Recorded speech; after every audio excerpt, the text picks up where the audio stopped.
So the event industry, trade shows, sporting events, all sorts of things are just kind of vanishing for the next few months, it looks like, thanks to the spreading pandemic. The World Health Organization has officially called the COVID-19 coronavirus a pandemic, and it's just upending everything. Schools are closed.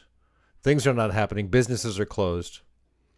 I get lots of emails from all sorts of different aspects of events and all sorts of different things. I got one today from the ski industry. I get every couple of days, and they were listing the ski resorts that are closed. The one that I go to, the small one that I drive an hour and a half east of here to, is open, although they did cancel an event that was scheduled for over the weekend, demo day. The companies that do all the demos pulled out, but the resort is open. And, you know, it's interesting to see all of the changes, all of the challenges that all these great companies are facing. Exhibitors can't go to shows. They can't promote their new products, or they're finding ways to do that in and around that without actually going to a show. And if, like we did with Expo West here in the last couple of weeks, having to scramble to get things shipped back, exhibits were already half set up for a lot of clients. So there's a lot of money that's just going down the hole there. So what do you do? How do you deal with it? I thought it might be fun here on this week's Trade Show Guy Monday Morning Coffee. Maybe fun's not the right word, but enlightening, to talk to some folks in the industry that I've worked with over the years, that I've gotten to know, and just kind of, in one case, someone that I just met recently, and get their take on what they're doing within their show, along with their partners, their distributors, their colleagues, their clients. And so late Friday afternoon, Friday the 13th, I'm recording this the next day, I reached out to a number of them and heard back from most of them. And three of them we got on video, which you're going to see in just a few moments. I did hear also from Stacy Barnes with Eagle Management. She sent a comment which I asked for. She says, we live and die by the motto, the show must go on. In my opinion, our industry is usually unaffected by world events. Everyone you talk to will mention 9/11 and the financial crisis in 2008, 2009, but this is different. Decisions are being made that are out of our control, and the devastation is being felt by every part of our industry. Yes, we will come back, but there will be a lot of people and companies that will not recover. There are some companies that only provide a service for clients when the shows are happening. Right now, their revenues are basically non-existent, and only the strong will survive. Let's start off with Marcus Vahle. I had Marcus and his partner John Pugh on the podcast here just in the last few weeks. Their company is called Share Experience out of Pennsylvania, and I got a hold of him, and he said, yeah, let's do something. So this is how that conversation went. Just kind of looking to see how you guys have kind of chewed this whole situation over, and what kind of things you're doing differently or preparing for to do differently, if anything. At this point, what kind of things you're hearing from your clients? Certainly, we have lost business as a result of that. Shows that we were planning to go to have just dropped off. NAB, that's no longer happening. I don't know about others at this point. But anyway, I'm just curious your thoughts, Marcus. Yeah, well, I mean, we're still forming some of them, I guess. It's still all happening. And because we're a startup, a lot of this is causing us to sort of talk about how we were going to fundamentally operate as a business. And my partners and I feel good that the way that we're structured, which is to have low overhead, is compatible with this kind of tumult in the industry. But also the on the bigger picture, there's obviously going to be exhibit houses going out of business, and there's going to be employees that are out of work and clients that no longer have somebody to service them. So somehow all that's going to have to settle down too. And I know that's going to affect all of us.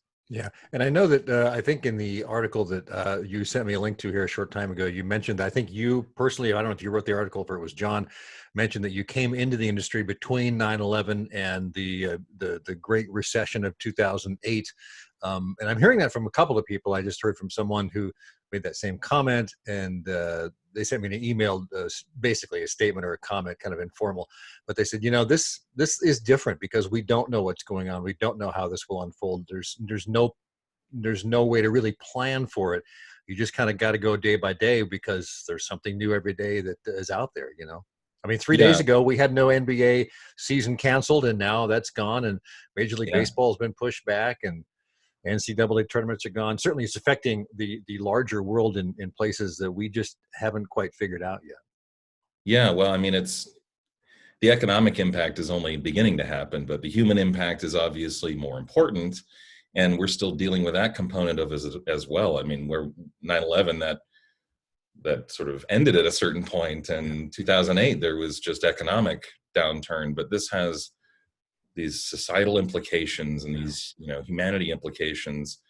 So that's also going to affect each of us, and what that does economically and business wise is really hard to say, I Yeah, guess. we haven't hit bottom yet, I don't think, and I don't think it'll be a while, and we frankly don't know how long this will go on. Anyway, just curious to get your thoughts, Marcus, on how share experience is looking at it. As you mentioned, you're a startup, so your overhead is low. You don't have a big shop you've got to worry about.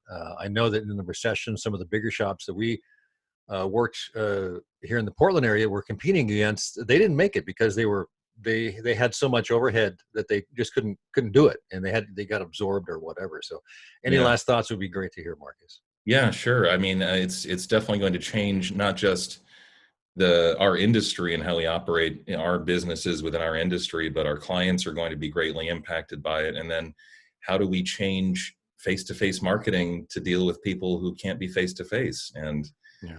how do we adapt? It still needs to happen for many industries. So how is that going to occur in this sort of world where now we deal with pandemics? I'm not sure I can say. All I can say is we're doing our best, every day to sort of solve the problems that are in front of us, and definitely looking further forward.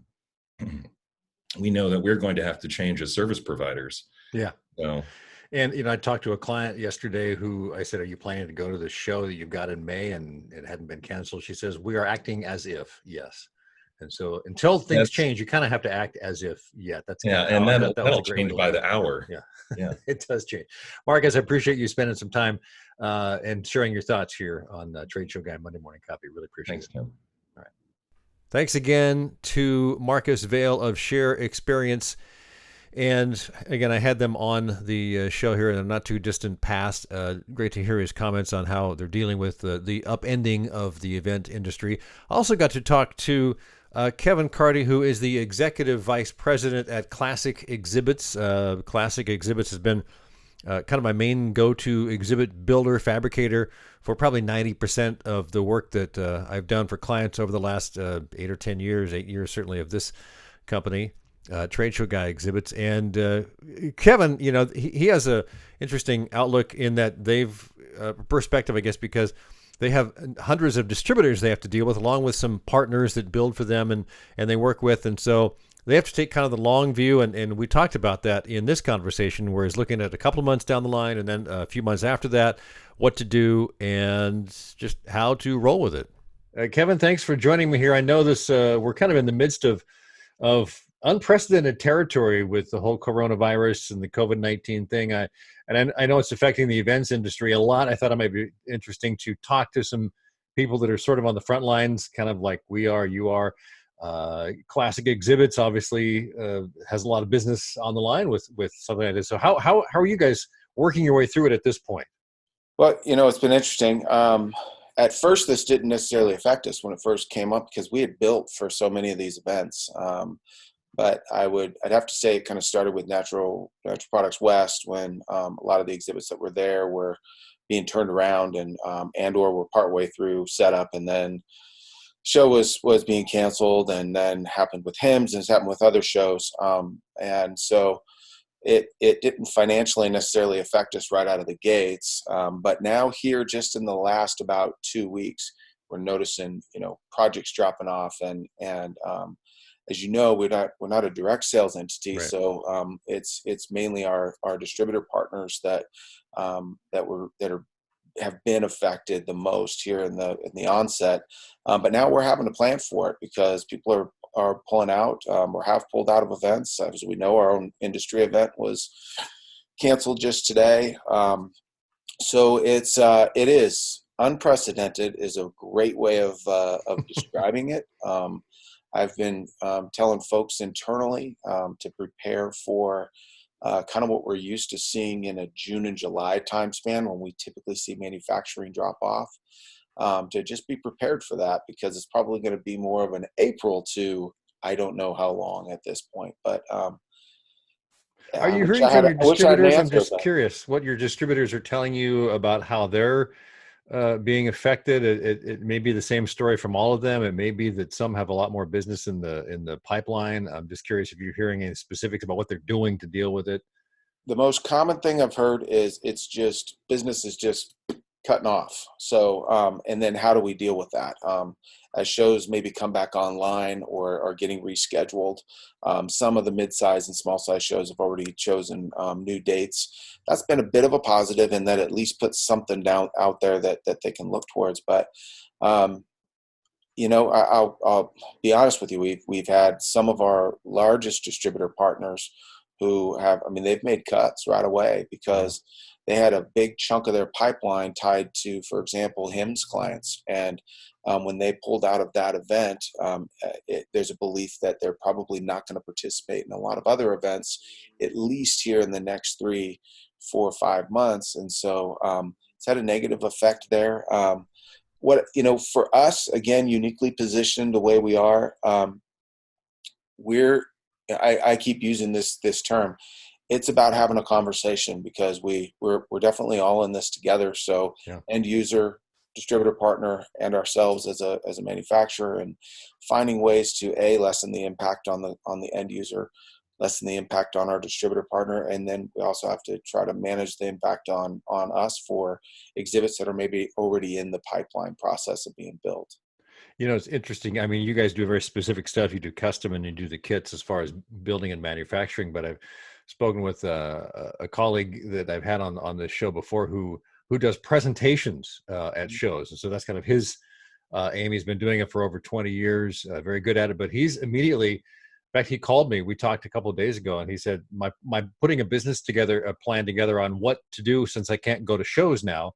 And Yeah. it's things like doing some training and doing some videos or some voiceovers and things like that. Smaller things, certainly not exactly what he would really like to do, but it is something. And I mean, is there anything that you guys can do, or your distributors are talking about, that there's something that's maybe not exactly what you'd like to do, but might be Yeah, in actually, the neighborhood?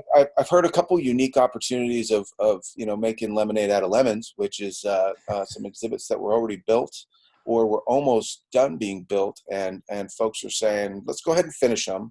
And what the end client is going to do, and they're starting to try to pitch this to some of their other end clients, is the end client's going to they're actually going to set it up, and they're going to use it for doing webcasting and videos Yeah. of their product that they can then send out to their different channels, so that they get some purpose out of it. And so that's being toyed around a little bit with in some conversations, thrown around a little bit in some conversations. Is a way that some people can still get the message of their brand out, is still utilize an exhibit, get an exhibit, knowing that they're going to need it in the future when some of this settles down, but find other ways of doing it.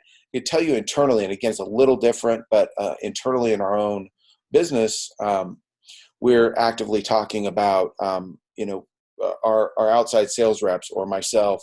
We're not necessarily getting on a plane and going and doing our normal 5-day trip to Southern California, but utilizing methods like this, where Yeah. we can still have those meetings, not really make them webinars or info pieces, but check in with them. How are things going? How are they managing this crisis? How can we be a better partner? And just basically taking that, for the time being, taking that face-to-face communication time and putting it into a virtual world. And I think that's that's a big advantage of the fact that the virtual world is a big part of what people do, and a lot of stuff can easily shift there. A lot of those conversations, and in fact, I was just reading about some show that's going to be offering. I think NAB is doing some aspect of that. They're going Yes, to offer some webinars and things, and some clients, some exhibitors there are also saying, "Hey, we're not going to be at the show. The show's not happening, but here's what we would have done were we there," and so they can still find a way to reach out to their clients. And exactly. maybe you're right. Set up that booth or part of it that gives them a backdrop that reflects what they were going to do there. we're all just kind of scrambling a little bit. We Anyway. are, I mean, we talked internally, and it's not a funny topic, don't get me wrong, but you have to try to find ways to chuckle. But are there events like here in the state of Oregon? It's 250 or more people gatherings are not allowed. Are there any events that are 159 people that are going to be at that people want to still be at? And no, our hope is not hope, but really the outlook that we're looking at is really managing in two phases: managing the next 60 days, and then having a plan in place for the next 90 days beyond that. But this next 60 days is, I think, going to be very, very critical as we hopefully some other organizations follow suit and do get some rescheduled shows on the docket for the summer months. And it just could move some of our sales. No doubt this is going to be a different 2020 though than we all expected. Yeah, and finally, I think that the big question I think a lot of people have is when you hear about big things being canceled or postponed, I should say. I mean, I just saw the email from Natural Products Expo West. Their initial thing was we're going to postpone it and see if we can fit it in before summer. They've now confirmed they're not going to do anything until Expo East. And then, of course, you never know what'll happen then. But you have, NCAA tournaments postponed or canceled, NBA seasons postponed. Will those just completely go away? There's no way that we really know at this point how this whole thing will unfold. Kevin, I do appreciate you spending some time and sharing your thoughts. It's always good to hear from you and good to see you, Kevin. Thank you so much. It's good to see you too. Can I share one real quick? Yes, of course. One more thing. One unique thing that I have had a lot of conversations about that I would like to share is the ability for exhibitors to take their brand and use it in different ways, meaning if they've got retail opportunities or they got corporate environment opportunities, and seeing them shift some of those dollars. We've actually seen this this week where some people have taken some of the money that they were going to use on their trade show program that's now been canceled and shift that maybe into more corporate environment work or other ways of getting their brand out there in digital space and whatnot. So people are trying to be creative for sure. And there's a lot of creative ways that you can do that. So I think it kind of depends on who's involved and what kind of stuff they come up with. So very nice. All right, Kevin, I appreciate your help. Thank you so much. You bet. Thanks, Tim. All right. Take care. Thanks again to Kevin Carty, Executive Vice President at Classic Exhibits out of Portland. And finally, I sat down also with Andy Sachs, whose company Spark Presentations has been doing trade show presentations for over 20 years. He's been in the industry since he was a young pup a long time ago. So he's seen a lot come and go, certainly. And so I was curious to know, and we talked earlier in the week, he said, I'm working on my business plan of what to do now that I can't go to shows. And there's a number of things that his skills would allow him to do. And I think that's a great perspective. What can you do if you can't go to shows? What skills do you have? What skills that you can put your hands on with people that you know? And so this was also a very enlightening conversation with Andy. Andy, thanks for joining me. It's a pleasure to have you here. How are things? Are you in Massachusetts? I'm trying to remember. Yes, I'm in the Framingham Metro West area, which is about 20 miles west of Boston. So gotcha. We are hunkered down, I think, just like pretty much everybody else in the world right now. What do they call it? Social distancing or something like that? Yes, social distancing. That's right. My daughter's school was just called off yesterday for the next 2 weeks. So we're all adjusting to that. I think we're going to be spending a lot of time at home making cakes and watching videos and trying to keep her focused. Well, we talked on the phone just a few days ago about business, and we kind of traded a couple of emails, and you had said something like you're kind of figuring out what your business plan is for now that I'm not going to trade shows. Have you gotten farther along on that? I'm just curious to see what you've done and how that is working for you, or maybe it's too early to know if anything's working, but what kind of things are you doing internally? Well, I've been chatting with colleagues. I've been brainstorming on my own. I've just been watching the wild moves in the industry, just like everybody else. And I would say that the first significant move that I've done is I sent out an e-newsletter to my entire mailing list on Wednesday, partially just as an attempt to reach out and make contact, and partially to make some offers that I thought might be useful to them during this time when everybody's rejiggering and trade shows aren't running, and yet people still have quotas to fill, they still have assignments, they still have products to market, they still have bosses to please. with some offers to say, look, if you're trying to figure out how you can still do those things without the benefit of the trade shows that you thought would be working for you over the next few months, here are some things I can offer to help you out. What kind of things are you looking So, at? I mean, you obviously have done public speaking and presentations at shows for mm-hmm. decades, and you do trainings and things like that. Yeah. And I'm guessing you do other stuff behind the scene that would be beneficial. So, what are the top 3 or 4 things that you're looking to offer? Well, the offers that I point out for this e-newsletter, first, just let people know, I know this is a chaotic time. I know everybody's scrambling. I'm scrambling too. And the big message, which I actually wrote in extra large text and put in blue, simply says, we've got your back. And that's the attitude I wanted to give people. I know you're frantic. I know the show you've been planning for 6 weeks has just been canceled. Nobody saw it coming. We're on your side. We're going to do whatever we can to help you. And then the 3 specific offers I made were designed to be sort of small, medium, large options. The first one is for the folks who may already have some version of a presentation in their office somewhere already. Maybe it's a sales deck that they've been using for a couple of months. Maybe it's a presentation that we help them build for an upcoming trade show, but we can't use it there. And I said, look, if you've already got the deck and you've already got the script, then you could take the slides in the deck and put them together into an animated video. Send me the script. I will record the audio of the script as an audio track, as a voiceover, and then you can put those 2 things together, the animation of the video and my audio track together as a finished, polished video. And you can just pop that on your website, pop it on YouTube, put it on LinkedIn, anywhere you want to put it. That's just something. It's something more than nothing. It presents your product. It's accessible to people who are out there in the world. We can make it in a couple of hours of time.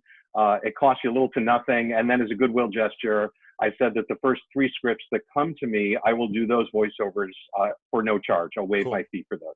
So this is my way of saying, look, just here's a little way I can help you, and you can make a presentation with the things you already have in the office. It takes next to no time, next to no money. You can pop something up quickly. So if you just want to take an action, there's a good one. Yeah, just get something the next up there. Thing, especially if I'm just going to say, especially if they've got new products that they were about to launch and there's just no way to do it at the show, how can they do that? And maybe they don't have the inside chops to do a decent job on that. So, okay, number 2. Yes, and this is right. This is my way of saying I know that you probably do have a product to launch because you were about to go to the show and plan to launch the product there, and that's what your timing was. So don't feel like if you're talking about video, don't feel like you have to build something complicated from scratch that takes lots of time and money. Right. Toss some slides together, put my voice to it, put it online, and just get it out there. So the second option was kind of my medium-sized offering. And here I wanted to show them that I am going to bat for them with other resources in the industry. So I have a friend who is a trainer. She does tons of speaker coaching and training. A lot of it is remote by phone or virtually. She works with a lot of corporate clients, and she actually works with TEDx speakers. Right. And I talked with her and said, I have a lot of clients who are suddenly and unexpectedly forced to give virtual presentations. And a lot of them aren't comfortable in front of the camera. Their products may not really shine if they're delivering that message, and you sense that they're not good performers. And she agreed to set aside 1 coaching session, which is usually an hour, out of every day for Spark clients, for my clients. Nice. And so I was able to say to my folks, hey, if you've got speakers and you think they need a little extra polish before they get up on camera, before we do something that you're going to record and leave out there for years online, I have made special arrangements with this excellent coach to make that connection, and I hope you take advantage, and there's some urgency to that. And we know how important coaching is because the best speakers that are out there that do it year after year and are the high paid ones get coached all the time. Yes, everybody can get better at this type of delivery, and even people who've been doing it for 10 or 20 years are always finding ways to improve. So there's certainly no shame in saying, hey, we have an engineer or a marketer, we're going to put them on camera. Right. Could you give them some tips on how to make a better impact? So if someone's looking at that is an outside perspective, we'll see things that you won't see. And that's always good. So that's the way I look at that. So absolutely. And this person in particular has been training for years. She's done all kinds of live events. She's really good at it. And I wanted to show my clients, I'm going to bat for you and calling in resources you may not even know about in order to help you through this time. So I've given you access to this person that you might not get otherwise, and hoping they take advantage. That's really cool, Andy. So you had one other one. What was that? You get the small, Yeah. medium, large. Yeah, well, this is sort of my large offering to the folks who say, well, we need something bigger than that. We're not just looking for a little coverage in the moment or a little service here and there. We were planning to do a big product launch at the show. We can't do it. We now want to replace it with a really high-end polished video with footage and voiceover and graphics and animations, and we needed to have these parameters. I wanted to let them know again that I can call in the resources to make that happen. Yeah. That I have connections, my connections have connections. Everybody stopped moving all of a sudden, right? Nobody is keeping their normal assignments, even video producers. So there's all of a sudden an industry of people saying, anybody got any work? Yeah. And I have access to a lot of those people, and I could probably put together a team on a dime that can take your project, and while you're busy figuring out what to do with your kids and figuring out how to work from home and figuring out, the whole rest of your life and how it's going to be organized for the next few weeks, if you give us marching orders, we can create a whole video for you start to finish and just deliver it to you whenever you need it. And I think so we one can way take to it look out at of your that, hands entirely. Yeah, I think one way to look at that is if they were planning to go to a show, let's say in June or July, that we just don't know if it's going to happen, or maybe one that got canceled, that they know they definitely won't go. They've got a budget that was going to be spent on that. Now, some of it may have been spent with shipping stuff back and forth, but obviously it won't all get spent. So they've got maybe some money that they can invest in one of those very high quality, nice, 3 to 5 or 10-minute videos that they can put online on their website and share it, and then break it down and do some short stuff for social media as well. So I think that's a way to look at that. I would think, I agree, and it's not even necessarily an either-or situation. You may be prepping for a show in July. That show may happen, and it still may be in your best interest to get a video out there, which would be a good idea even if the show ran, because you'd still want to provide a virtual exposure to your product for the folks who can't make the show in person. So even if the show runs, you're still going to massively amplify the exposure of that product by creating this virtual component, and we can do that for you now. I think there's lots of great ideas there, Andy, and I just kind of wanted to touch base with you in a short, few-minute conversation. I think what we should do, though, is see how that plays out with you, and then I've got ideas. We should maybe get together for the podcast here in the next, 3 to 5 weeks and just kind of dig deeper. As they say, the deep dive is coming, right? Happy to do it. I was chatting with my wife before this podcast, and she has received a number of emails like this. She works for a state university in Massachusetts in the IT department. She asked me to pass along a couple of tips. Could I take 30 seconds yes, to please do that? do. Yes, of course. All right. Really, really simple. Keep your offer as incredibly short, as incredibly clear, and as incredibly simple as you can in the biggest text size that you can manage. She's been getting offers coming in that are 5, 6, 7 paragraphs long and little 8-point type size. And she's doing a million other things right now relative to our family and her job. She just doesn't have time to sift through it. So if you're going to make an offer, keep the text size nice and big. Don't use a $10 word where a $1 word will work just fine. And the easier you make to read it, the more likely you'll make it that it is read. So I'll leave it at that. Very good. I'm hooked on $7 words myself. So okay, those are good. Sometimes a little mustard, a little like extra the $10 flavor, words. They're better than the $5 words. The $1 word. So anyway, Andy, this is the advice we always give to trade show clients anyway, right? Because you're always dealing with the split attention spans of the attendees. Yes. Now we're just applying it to emails instead. Yes, exactly. Andy, let's touch base later. I appreciate your time today. Thank you so much. Okay, thanks so much. And thanks again to Andy Sachs, Spark Presentations, and also to Kevin Carty and Marcus Vahle for joining me at short notice and just chiming in for a few minutes each on how they're dealing with the kind of upending of the event industry with the coronavirus, COVID-19, and how people are dealing with that. So I really appreciate you all being able to do that on such short notice. So I guess we'll wrap it up. This week's one good thing, I'm just saying, the can-do attitude that exists out there and the spirit I'm hearing in the events and trade show industries. So we'll just leave it at that. That does it for this week's Trade Show Guy Monday Morning Coffee. As they say, onward and upward. You can find me online at TradeshowGuy.net.